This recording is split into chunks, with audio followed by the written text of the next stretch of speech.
Père et du Fils et du Saint-Esprit, ainsi soit-il. Chers fidèles, c'est avec joie que je reviens pour vous parler de l'Évangile de Saint Jean que j'ai commenté dimanche et jeudi. Mais il y a tellement à dire. L'autre disciple courut plus vite que Pierre.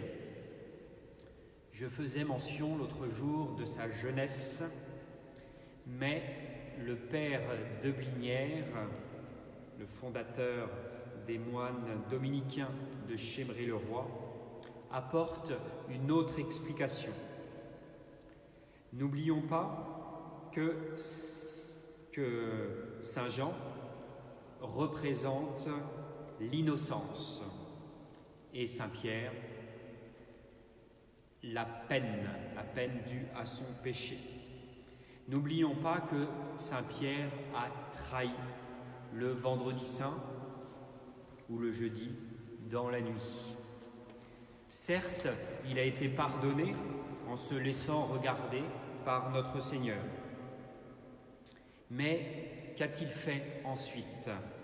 Il disparaît complètement des Écritures. Et nous qui avons l'habitude de lire ces récits sur la Passion, cela nous choque à peine, parce que nous connaissons la fin. Mais regardez la scène imaginée par le film de Mel Gibson sur la Passion, avec cette foule surexcitée, ce monde qui pressait Saint Pierre de partout, ces hurlements propres aux sociétés juives. On peut imaginer ce qui serait certainement advenu de notre pauvre saint patron. Il y passait, c'est certain. Ou au mieux, il était livré au Sanhédrin et suivait le sort de Jésus. Il eût peut-être mieux fallu, évidemment. Et c'est surprenant de voir notre religion établie sur Saint Pierre plutôt que sur Saint Jean. Le péché de Saint Pierre est quand même XXL. C'est un péché avec un grand P. Si on le compare au péché de Judas, il y a match quand même.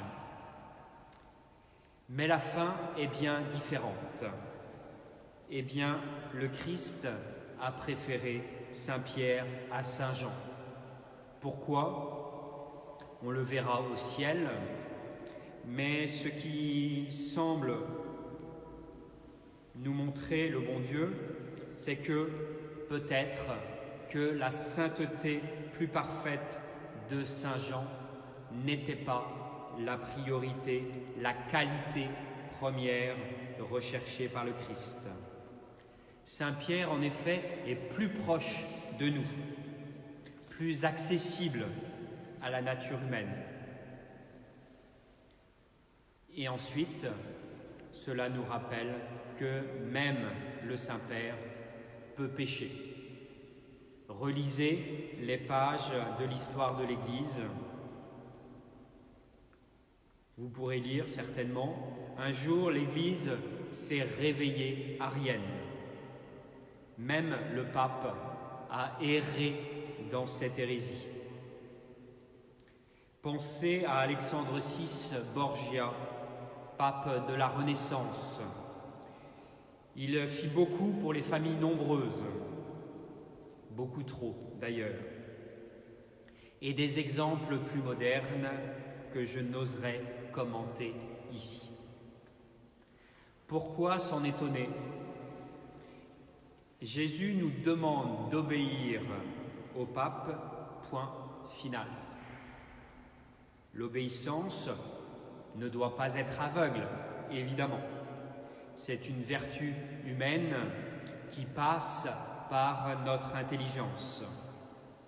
Le drame aujourd'hui, c'est que nous sommes à la fois hyper renseignés et à la fois hyper trompés.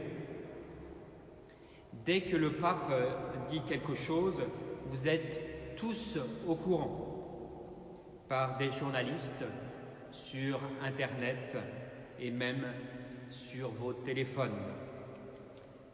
Mais avez-vous pris le temps de lire intégralement son intervention,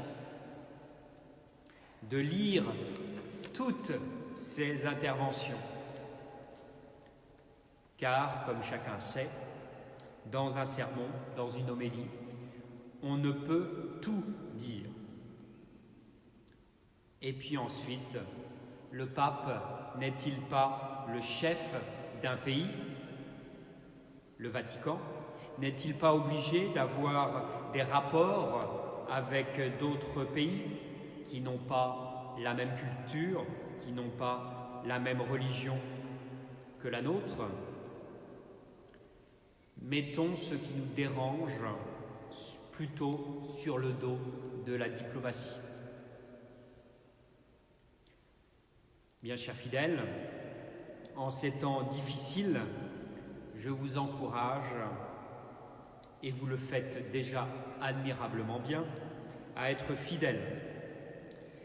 Comme le disait hier l'abbé Desjars, d'être fidèle aux 3 munera donnés par le Christ ressuscité à l'Église et plus spécialement au pape, aux 3 charges qui lui ont été données, celle d'enseigner, celle de sanctifier et celle de diriger. Et c'est par ce biais-là que nous deviendrons tous des saints. Au nom du Père et du Fils et du Saint-Esprit, ainsi soit-il.